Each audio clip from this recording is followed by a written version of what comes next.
हरिः ओम् आपादमौलिपर्यन्तं गुरूणाम् आकृतिं स्मरेत् तेन विघ्नाः प्रणश्यन्ति सिद्धन्ति च मनोरथाः। श्रीगुरुभ्यो नमः। परमगुरुभ्यो नमः। श्रीमदानन्दतीर्थभगवत्पादाचार्यगुरुभ्यो नमः। मन्मनोभीष्टवरदं सर्वाभीष्टफलप्रदं पुरन्दरगुरुं वन्दे दासश्रेष्ठं दयानिधिं विद्याविनयसम्पन्नान् शान्तादिगुणबृंहितान् सशास्त्रप्रवचनासक्तान् यतिमेलार्यान् गुरून् भजे।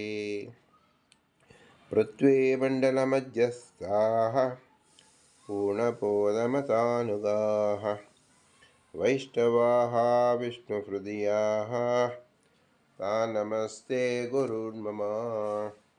हरिः ओम्।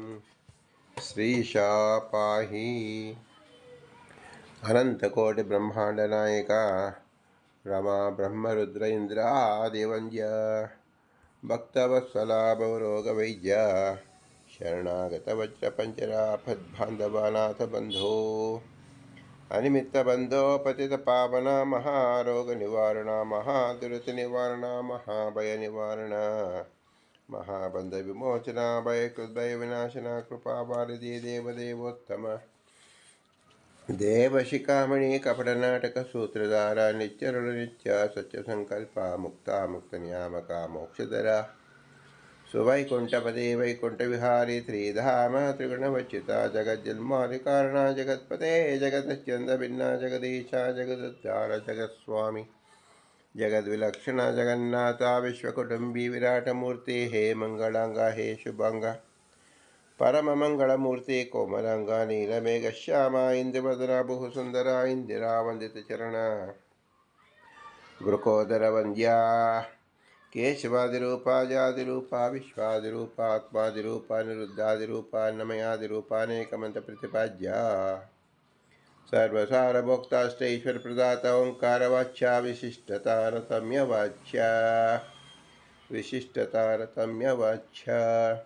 ವಿಶಿಷ್ಟತಾರತಮ್ಯವಾಚ್ಯ ಎಂಬುದು ಶ್ರೀ ಪುರಂದರದಾಸರು ರಚಿಸಿದ ಅನಂತಕೋಟಿ ಬ್ರಹ್ಮಾಂಡ ನಾಯಕ ಎಂಬ ಗದ್ಯದಲ್ಲಿ 56ನೆಯ ಗದ್ಯ. ವಿಶಿಷ್ಟ ತಾರತಮ್ಯ ವಾಚ್ಯ ಅಂದರೇನು ಎಂಬತಕ್ಕಂಥದ್ದು ನಮ್ಮ ಪ್ರಶ್ನೆ. ಇಲ್ಲಿ ಶಬ್ದಗಳನ್ನು ಸೂಕ್ಷ್ಮವಾಗಿ ಪರಿಶೀಲಿಸಿ ವಿಶಿಷ್ಟ, ತಾರತಮ್ಯ, ವಾಚ್ಯ ಅಂತ 3 ಶಬ್ದಗಳಿದೆ. ವಿಶಿಷ್ಟ ಅಂದರೆ ಏನು? ವಿಶೇಷ, ವಿಶೇಷಣ ಮತ್ತು ವಿಶಿಷ್ಟ ಎಂಬತಕ್ಕಂಥದ್ದು 3 ಪದಾರ್ಥಗಳ ಅರ್ಥವನ್ನು ನಾವು ತಿಳಿಬೇಕು. ಒಬ್ಬ ವ್ಯಕ್ತಿ, ಅವನ ಕುರಿತ ಗುಣ, ಆ ಗುಣದ ಜೊತೆಯಲ್ಲಿ ಆ ವ್ಯಕ್ತಿಯನ್ನು ಕರೆಯುವಾಗ ಅವನು ವಿಶಿಷ್ಟನಾಗುತ್ತಾನೆ. ವಿಶೇಷ ಎಂಬತಕ್ಕಂಥದ್ದು ಆ ವ್ಯಕ್ತಿ, ವಿಶೇಷಣ ಎಂಬತಕ್ಕಂಥದ್ದು ಅವನಲ್ಲಿ ಗುರುತಿಸಿದ ಗುಣ. ಗುಣ ಮತ್ತು ಗುಣಿ ಎರಡನ್ನೂ ಸೇರಿಸಿ ಕರೆಯುವ ಶಬ್ದ ವಿಶಿಷ್ಟ. ಹೇಗೆ ದೇವದತ್ತ ಎಂಬ ಬಾಲಕ ದಂಡವನ್ನು ಕೈಯಲ್ಲಿ ಹಿಡಿದುಕೊಂಡಿದ್ದಾಗ ಅವನ ಹೆಸರು ದಂಡಿ ಅಂತ ಕರೆಯುತ್ತೇವೆ. ಮಣ್ಣಿನಿಂದ ಕುಂಬಾರ ಮಡಿಕೆ ಮಾಡಿದಾಗ ನಾವು ಅವನನ್ನು ಕುಂಬಾರ ಅಂತ ಕರೆಯುತ್ತೇವೆ. ಹಾಗೆ ವಿಶಿಷ್ಟ ಎಂಬತಕ್ಕಂಥ ನಾವು ತಿಳಿಬೇಕು. ತಾರತಮ್ಯ ಅಂದರೆ ಏನು? ತರತಮ ಭಾವನೆ, ನೀಚೋಚ್ಛ ಭಾವನೆ. ವಾಚ್ಯ ಅಂದರೆ ಏನು? ಇಲ್ಲೂ ಸಹ 3 ಶಬ್ದವನ್ನು ಕೇಳಬೇಕು. ವಾಚ್ಯ, ವಾಚಕ, ವಚನ, ವಾಚನ, ವಾಚ್ಯ. ವಾಚ್ಯ ವಾಚಕ ಭಾವ ಅಂತ ಹೇಳ್ತೀವಿ. ಯಾವ ಒಂದು ಶಬ್ದವನ್ನು ಯಾರಿಗೆ ಹೇಳ್ತೀವೋ ಗುಣಿಯಂತೆ ವಾಚ್ಯ, ಯಾವುದರಿಂದ ಹೇಳ್ತೀವೋ ಅದು ವಾಚಕ.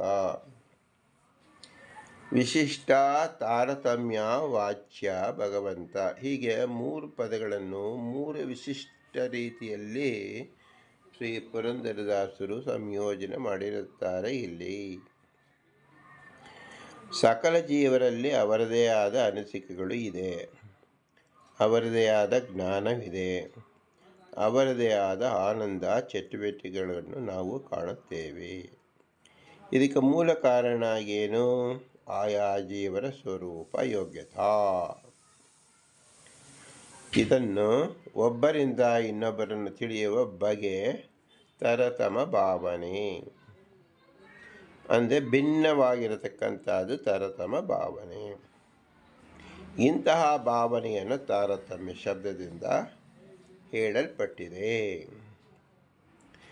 ಭಗವಂತನೂ ಜೀವನಲ್ಲ, ಭಗವಂತನೂ ಜಡವಲ್ಲ, ಅವನಲ್ಲಿ ತರತಮ ಭಾವನೆ ಇಲ್ಲ. ಯಾಕೆ? ಅವನ ಜೀವನಲ್ಲ, ಆದ್ದರಿಂದ ಅವನಲ್ಲಿ ತಾರತಮ್ಯ ಇಲ್ಲ.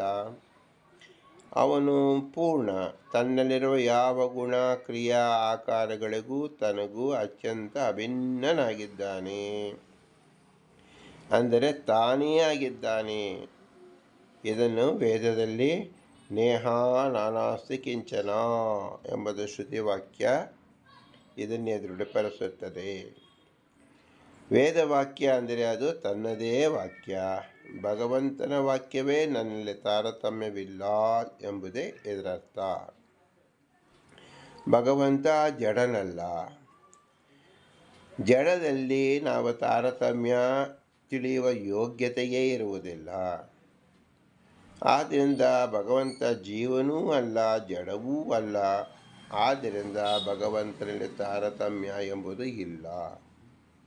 ಹಾಗಾದರೆ ಶ್ರೀ ಪುರಂದರದಾಸರು ವಿಶಿಷ್ಟ ತಾರತಮ್ಯ ವಾಚ್ಯ ಅಂತ ಭಗವಂತನನ್ನು ಹೇಗೆ ನಾಮಕರಣ ಮಾಡಿದರು ಅನ್ನೋದನ್ನು ನಾವು ಇಲ್ಲಿ ಪರಿಶೀಲಿಸಿ ತಿಳಿದುಕೊಳ್ಳಬೇಕು. ಭಗವಂತನು ಸಕಲ ಜೀವರನ್ನು ನಿಯಮನ ಮಾಡುತ್ತಿದ್ದಾನೆ. ಸಕಲ ಜೀವರಲ್ಲಿ ಬಿಂಬರಾಗಿ ಒಳಗೆ ಇದ್ದಾನೆ. ಸಕಲ ಜಡಗಳಲ್ಲಿ ಅದರಲ್ಲೂ ಸಹ ಬಿಂಬನಾಗಿ ಒಳಗೆ ಇದ್ದಾನೆ, ನಿಯಾಮಕನಾಗಿ ಇದ್ದಾನೆ. ಇಷ್ಟು ರೂಪದಲ್ಲಿದ್ದರೂ ಭಗವಂತ ಪರಸ್ಪರ ರೂಪಗಳಿಗೆ ಭೇದವೇ ಇಲ್ಲ. ನಾವು ಜಡದಲ್ಲಿ 2 ಜಡ ಪದಾರ್ಥವನ್ನು ನೋಡಿದರೆ ಭೇದವನ್ನು ಎಣಿಸುತ್ತೇವೆ. 2 ಎಂಬತಕ್ಕಂಥ ಭೇದವಾಚಕ, ಇಬ್ಬರು ವ್ಯಕ್ತಿಗಳು ಎಂಬತಕ್ಕಂಥದ್ದೇ ಭೇದವಾಚಕ, 3 ಎಂಬತಕ್ಕಂಥದ್ದು ಬಹುವಾಗಿ ಭೇದವಾಚಕ ಮತ್ತು ತಾರತಮ್ಯವಾಚಕ. ಇಂಥದ್ರಲ್ಲಿ ಅನಂತ ರೂಪಗಳನ್ನು ಹೊಂದಿರತಕ್ಕಂಥ ಭಗವಂತನಿಗೆ ಹೇಗೆ ತಾರತಮ್ಯ ಇಲ್ಲದೇ ಇರುತ್ತಾನೆ? ಹೇಗೆ ತನ್ನ ರೂಪದಿಂದ ಅನಂತ ರೂಪಕ್ಕೂ ಅಭಿನ್ನನಾಗಿದ್ದಾನೆ? ಇದನ್ನು ತಿಳಿಸಿಕೊಡುವುದೇ ಮಧ್ವಮತ. ಅದನ್ನು ತಿಳಿಸಿಕೊಡಲು ಶ್ರೀ ಪುರಂದರದಾಸರು ಉಪಯೋಗಿಸಿರುವ ಶಬ್ದ ವಿಶಿಷ್ಟ ತಾರತಮ್ಯ. ಇದು ಭಗವಂತನ ಮಾತ್ರ ಒಪ್ಪತಕ್ಕಂಥ ಶಬ್ದ. ಯಾವ ಜೀವರಿಗೂ ಯಾವ ಜಡಕ್ಕೂ ಈ ಗುಣ ಎಂಬತಕ್ಕಂಥದ್ದು ಹೇಳಲು ಸಾಧ್ಯವೇ ಇಲ್ಲ. ಜೀವನು ಭಗವಂತನಲ್ಲ, ಭಗವಂತನು ಜೀವನಲ್ಲ. ಅವನಲ್ಲಿ ತರತಮ ಭಾವನೆ ಇಲ್ಲ. ಅವನು ಪೂರ್ಣ, ತನ್ನಲ್ಲಿರುವ ಯಾವ ಗುಣ ಕ್ರಿಯಾ ಆಕಾರಗಳು ತನಗೂ ಅತ್ಯಂತ ಭಿನ್ನನಾಗಿದ್ದಾನೆ, ಅಂದರೆ ತಾನೇ ಆಗಿದ್ದಾನೆ. ಹೀಗೆ ಹೇಳಿದಾಗ ಉಪನಿಷತ್ತು ಇದೆ, ಅಭಿನ್ನವಾಗಿದ್ದಾನೆ ಅಂದರೆ ನಾವು ಅದನ್ನು ಹೇಗೆ ತಿಳ್ಕೊಳ್ಳೋದು? ಜೀವರಲ್ಲಿ ಕಾಣುವ ತಾರತಮ್ಯವು ಭಗವಂತನಲ್ಲಿ ಇಲ್ಲ. ಎಲ್ಲವೂ ಅಭಿನ್ನವಾದುದೇ ವಿಶಿಷ್ಟತೆ. ನಮ್ಮಲ್ಲಿ ದೇಹದಲ್ಲಿರ್ತಕ್ಕಂಥ ಅಂಗಗಳು ಎಲ್ಲವೂ ಬೇರೆ ಬೇರೆ ಅಂಗಗಳು.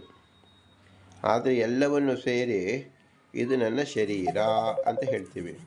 ಅದು ವಿಶಿಷ್ಟವಾದ ಶಬ್ದವಾಯಿತು. ಶರೀರದಲ್ಲಿ ಕೈ ಇದೆ, ಕಾಲಿದೆ, ಹೊಟ್ಟೆ ಇದೆ, ಎದೆ ಇದೆ, ಬೆನ್ನಿದೆ, ಮುಖವಿದೆ. ಪ್ರತಿಯೊಂದು ಭಾಗವೂ ನಮ್ಮ ಶರೀರ, ಒಟ್ಟಾಗಿಯೂ ಶರೀರ.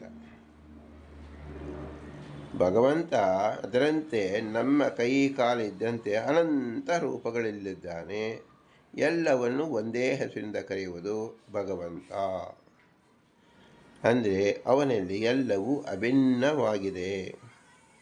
ನಮ್ಮಲ್ಲಿ ಕೈ ಮತ್ತು ಕಾಲು ಅಭಿನ್ನವಾಗಿಲ್ಲ, ಅದು ಶರೀರದ ಭಾಗಗಳು. ಅಂಗ ಅಂಗಿ ಎಂಬಂತೆ ಇದೆ. ಭಗವಂತನಲ್ಲಿ ಅಂಗ ಅಂಗಿ ಎಂಬತಕ್ಕಂತಹದ್ದು ವಿಶೇಷವಾಗಿ ಚಿಂತನೆ ಮಾಡಿದಾಗ ಸ್ವರೂಪಾಂಶದಿಂದ ಅವನು ರಾಮಕೃಷ್ಣಾದಿ ಅವತಾರಗಳನ್ನು ಕಂಡಾಗ ಅವನು ಅಂಶದ ಸ್ವರೂಪಾಂಶದಿಂದ ಭಿನ್ನವಾಗಿ ಕಂಡರೂ ಅಭಿನ್ನವಾಗಿಯೇ ತಿಳಿಯಬೇಕು, ಅಭಿನ್ನವಾಗಿಯೇ ಇರುತ್ತಾನೆ. ಇದೇ ವಿಶಿಷ್ಟ ತಾರತಮ್ಯ. ಇದನ್ನು ತಿಳಿಯುವ ಬಗೆ ಹೇಗೆ? ಜೀವರು ಅನಂತ ಸಂಖ್ಯೆಯಲ್ಲಿದ್ದು ಒಬ್ಬರನ್ನೊಬ್ಬರು ವಿಭಿನ್ನ ರೀತಿಯ ಗುಣಗಳನ್ನು ಹೊಂದಿರುತ್ತಾರೆ. ಆದ್ದರಿಂದ ಇವನಲ್ಲ, ಇವನಲ್ಲ, ಹಾಗೆ ಜಡವೂ ಸಹ ಇದು ಅದಲ್ಲ ಅಂತ ಹೇಳ್ಬೋದು. ಭಗವಂತನಾದರೆ ಒಬ್ಬ ಭಗವಂತನಿರ್ತಕ್ಕಂಥ ಗುಣಗಳು ಇನ್ನೊಂದು ರೂಪದಲ್ಲಿ 100ಕ್ಕೆ 100 ಭಾಗವೂ ಇದ್ದೇ ಇರುತ್ತೆ. ಆದ್ದರಿಂದ ಹೇಗೆ ನಾವು ಭಿನ್ನ ಅಂತ ಕರೆಯಲಿಕ್ಕೆ ಸಾಧ್ಯವಾಗತ್ತೆ? ಆದ್ದರಿಂದ ಪುರಂದರದಾಸರು ಏನು ಹೇಳ್ತಾ ಇದ್ದಾರೆ? ಭಗವಂತನಲ್ಲಿ ತಾರತಮ್ಯವೇ ಇಲ್ಲ. ಅದೇ ವೇದವಾಕ್ಯ ನೇಹಾನಾನಾಸ್ತಿ ಕಿಂಚನ. ಅದನ್ನೇ ಕನ್ನಡದಲ್ಲಿ ವಿಶಿಷ್ಟ ತಾರತಮ್ಯ ವಾಚ್ಯ ಅಂತ ಹೇಳಿರತಕ್ಕಂಥದ್ದು. ಇದನ್ನು ಮನನ ಮಾಡಿ ನಾವು ಅರ್ಥ ಮಾಡಿಕೊಳ್ಳಬೇಕೇ ಹೊರತು ಲೋಕದಲ್ಲಿ ಒಂದು ಎಕ್ಸಾಂಪಲ್, ಸಾದೃಶ್ಯ, ಉದಾಹರಣೆ ಕೊಡಲು ಭಗವಂತನೇ ಬರಬೇಕೇ ಹೊರತು ಇನ್ಯಾವ ವಸ್ತುವು ಸಹ ಉದಾಹರಣೆ ಕೊಡಲು ಬರುವುದಿಲ್ಲ. ಅವನಿಗೆ ಹೋಲಿಕೆ ಮಾಡಲು ಯಾರೂ ಇಲ್ಲ. ಆದ್ದರಿಂದ ಅವನು ವಿಶಿಷ್ಟ ತಾರತಮ್ಯ ವಾಚ್ಯನಾಗಿದ್ದಾನೆ. ಒಂದು ಜಡ ಪದಾರ್ಥವನ್ನು ಇನ್ನೊಂದು ಹೋಲಿಕೆ ಕೊಡಬಹುದು, ಒಬ್ಬ ವ್ಯಕ್ತಿ ಇನ್ನೊಬ್ಬ ಹೋಲಿಕೆ ಕೊಡಬಹುದು, ತಾರತಮ್ಯ ಹೇಳಬಹುದು. ಭಗವಂತನಲ್ಲಿ ಆದರೆ ಹೋಲಿಕೆ ಕೊಡಲು ಬರುವುದಿಲ್ಲ. ಇದನ್ನು ವಿಶೇಷವಾಗಿ ಯಾವ ಶಬ್ದದಿಂದ ಹೇಳಬೇಕು? ಪುರಂದರದಾಸರು ಹೇಳಿಕೊಡ್ತಾ ಇದ್ದಾರೆ. ಅವನು ವಿಶಿಷ್ಟ ತಾರತಮ್ಯ ವಾಚ್ಯನಾಗಿದ್ದಾನೆ ಎಂಬತಕ್ಕಂಥದ್ದಾಗಿ ತಿಳಿಯಬೇಕು. ಸರ್ವಜ್ಞ ಹಾಗೂ ಸಾರ್ವಭೌಮನಲ್ಲಿ ಕೊರತೆ ಎಂಬ ಶಬ್ದವೇ ಇಲ್ಲ. ಆದ್ದರಿಂದ ವಿಶಿಷ್ಟ ತಾರತಮ್ಯ. ಇದರಲ್ಲೂ ಸಹ ಈ ತಾರತಮ್ಯ ಎಂಬತಕ್ಕಂಥದ್ದಕ್ಕೆ ನಮಗೇನು ಬೇಕು? ಒಬ್ಬರಲ್ಲಿ ಇರತಕ್ಕಂಥ ಇನ್ನೊಬ್ಬರಲ್ಲಿ ಇಲ್ಲದೇ ಇರತಕ್ಕಂಥ ಕೊರತೆ ಇರಬೇಕು. ಒಬ್ಬರಲ್ಲಿ ಅಭಿವೃದ್ಧಿ, ಒಬ್ಬರಲ್ಲಿ ಕ್ಷಯ ಇರಬೇಕು. ಆದರೆ ಭಗವಂತನಲ್ಲಿ ಒಂದು ರೂಪಕ್ಕೂ ಇನ್ನೊಂದು ರೂಪಕ್ಕೂ ವೃದ್ಧಿಯೂ ಇಲ್ಲ, ಕ್ಷಯವೂ ಇಲ್ಲ, ಯಾವ ಕೊರತೆಯೂ ಇಲ್ಲ. ಆದ್ದರಿಂದ ಭಗವಂತನ ಏನಂತ ಕರಿಬೇಕು? ವಿಶಿಷ್ಟ ತಾರತಮ್ಯ. ವಿಶಿಷ್ಟ ತಾರತಮ್ಯ ವಾಚ್ಯ ಭಗವಂತ. ಜೀವರಲ್ಲಿ ಒಬ್ಬರಿಗಿದ್ದುದು ಮತ್ತೊಬ್ಬರಿಗಿಲ್ಲ. ಇಲ್ಲಿ ಎಲ್ಲರದು ಭಿನ್ನ ಭಿನ್ನವಾಗಿದೆ. ಭಗವಂತನಿಗೆ ಎಲ್ಲವೂ ಅಭಿನ್ನವಾದುದು ಎಂಬ ದಿವ್ಯ ಸಂದೇಶವೇ ಇದಾಗಿದೆ. ಆದ್ದರಿಂದ ಭಗವಂತನನ್ನು ವಿಶಿಷ್ಟ ತಾರತಮ್ಯ ವಾಚ್ಯ ಎಂದು ಸಂಬೋಧಿಸಿದ್ದಾರೆ. ಭಗವಂತನ ಗುಣಗಳನ್ನು ಯಾರಲ್ಲೂ ಕಾರಣಕ್ಕೂ ಬರುವುದೇ ಇಲ್ಲ. ಇದು ಒಂದು ಗುಣ ಹೇಳಿ ಅಂದರೆ ಇದೆಲ್ಲ ಗುಣವನ್ನು ನಾವು ಏನು ಹೇಳ್ತಾ ಇದ್ದೀವಿ, 56 ಗುಣವೂ ಸಹ ಭಗವಂತನ ಗುಣಗಳು. ಬೇರೆ ಯಾರಲ್ಲೂ ಕಾಣಲು ಸಾಧ್ಯವಿಲ್ಲ. ಹಾಗಾದರೆ ಪ್ರತಿಯೊಂದು ವಿಶಿಷ್ಟ ತಾರತಮ್ಯವೇ ಆಯಿತು. ಇದು ಯಾಕೆ ಪ್ರತ್ಯೇಕವಾಗಿ ವಿಶಿಷ್ಟ ತಾರತಮ್ಯ ವಾಚ್ಯ ಅಂತ ದಾಸರು ಹೇಳಿದ್ದಾರೆಂದರೆ, ಅದು ವಿಶೇಷಾಕಾರವಾಗಿ ನಾವು ಭಗವಂತ ಅನಂತಕೋಟಿ ಬ್ರಹ್ಮಾಂಡ ನಾಯಕ ಹೌದು, ಅದು ಜೀವರಲ್ಲೂ ಕಾಣಲು ಸಾಧ್ಯವಿಲ್ಲ, ಜಡರಲ್ಲೂ ಕಾಣಲು ಸಾಧ್ಯವಿಲ್ಲ. ವಿಶಿಷ್ಟ ತಾರತಮ್ಯ ಜಡದಲ್ಲಿ, ಚೇತನರಲ್ಲಿ ನಾವು ಮಾಡಿಕೊಂಡೇ ವ್ಯವಹಾರದಲ್ಲಿ ನಾವು ನೋಡ್ತಾ ಇದ್ದೀವಿ. ಇದು ಭಗವಂತನಿಲ್ಲ ಅಂತ ತಿಳಿಸ್ಬೇಕು. ನಮ್ಮಲ್ಲಿ ಅಸ್ವತಂತ್ರದಲ್ಲಿ ಯಾವ ಗುಣವೋ ಆ ಗುಣ ಭಗವಂತನಿಗೆ ಇಲ್ಲದೇ ಇರತಕ್ಕಂತಹದ್ದು ಸ್ವತಂತ್ರ ಗುಣ. ಅದರಲ್ಲಿ ಒಂದು ವಿಶಿಷ್ಟ ತಾರತಮ್ಯ ವಾಚ್ಯತ್ವ. ಆದ್ದರಿಂದ ಭಗವಂತನ ಎಕ್ಸ್ಕ್ಲೂಸಿವ್ ಕ್ಯಾರೆಕ್ಟರ್ ಅಂತ ಹೇಳ್ತೀವೋ ಹಾಗೆ ವಿಶಿಷ್ಟ ಜ್ಞಾನ ಬಂದಾಗ ವಿಶಿಷ್ಟ ರೀತಿಯಲ್ಲಿ ಉಪಾಸನೆ ಮಾಡಬೇಕು ಎಂಬತಕ್ಕಂಥ ಮಾರ್ಗ ಇದು. ಭಗವಂತ ಮನುಷ್ಯರಂತೆ ಅಲ್ಲ ಅಂತ ಹೇಳಿದಾಗ ನಾವೇನು ತಿಳ್ಕೋಬೇಕು? ಮನುಷ್ಯನಂತ ಹುಟ್ಟಿಲ್ಲ, ಸಾವಿಲ್ಲ, ಮತ್ತು ಅವನಿಗೆ ಯಾವ ದುಃಖವೂ ಇಲ್ಲ, ಹಸಿವು ಇಲ್ಲ, ಬಾಯಾರಿಕೆ ಇಲ್ಲ, ಯಾವ ರೀತಿಯಲ್ಲಿ ವೇದನೆ ಇಲ್ಲ ಅಂತ ತಿಳಿಬೇಕು. ಮನುಷ್ಯರಿಗೆ ಸಂಬಂಧ ಎಂದರೆ ಭಗವಂತನಿಗೆ ಯಾವ ಸಂಬಂಧವೂ ಇಲ್ಲ ಅಂತ ತಿಳಿಬೇಕು. ಯಾಕೆ ಸಂಬಂಧ ಇಲ್ಲ? ಭಗವಂತನ ಸಮಾನ ಕಕ್ಷೆಯಲ್ಲಿರ್ತಕ್ಕಂಥವ್ರು ಯಾರಿದ್ದಾರೆ? ಭಗವಂತನೇ ಇದ್ದಾನೆ. ಆದರೆ ತನಗೆ ತಾನೇ ಸಂಬಂಧ. ಮನುಷ್ಯರಲ್ಲಿ ಹಾಗಲ್ಲ. ಅವ್ರ ಪಂಗಡಗಳು ಅನೇಕ ಗುಂಪಾಗಿರೋದ್ರಿಂದ ಪರಸ್ಪರ ಆ ಗುಂಪಿನಲ್ಲೇ ಅನೇಕ ಜನರು ಅವರು ಸಮಾನ ಸ್ಕಂದರಾಗಿರ್ತಾರೆ, ಸಮಾನ ವರ್ಗದಲ್ಲಿರ್ತಾರೆ, ಸಮಾನ ಉದ್ಯೋಗದಲ್ಲಿರುತ್ತಾರೆ, ಸಮಾನ ಗುಣವನ್ನು ಹೊಂದಿರುತ್ತಾರೆ. ಆದ್ದರಿಂದ ಹೇಳಬಹುದು. ಹಾಗೆ ಸಮಾನ ಗುಣವನ್ನು ಹೊಂದಿರತಕ್ಕಂಥ ಇನ್ನೊಬ್ಬ ವ್ಯಕ್ತಿ ಇದ್ದಾರೇನು? ಸಾಧ್ಯವೇ ಇಲ್ಲ. ಯಾವ ಲೋಕದಲ್ಲೂ ಸಾಧ್ಯವಿಲ್ಲ. ವೇದೋಕ್ತವಾದಲ್ಲಿ ಇದನ್ನು ದೃಢಪಡಿಸಿಕೊಳ್ಳುತ್ತಾ ಇದೆ.